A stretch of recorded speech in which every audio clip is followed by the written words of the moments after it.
Did NASA's Voyager 2 probe capture sound of interstellar space? In 2020, NASA released a recording of sounds captured by the Voyager 2 probe as it traveled through interstellar space.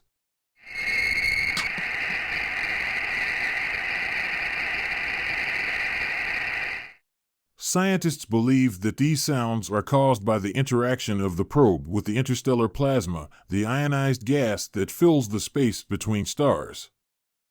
Don't forget to subscribe, like, comment,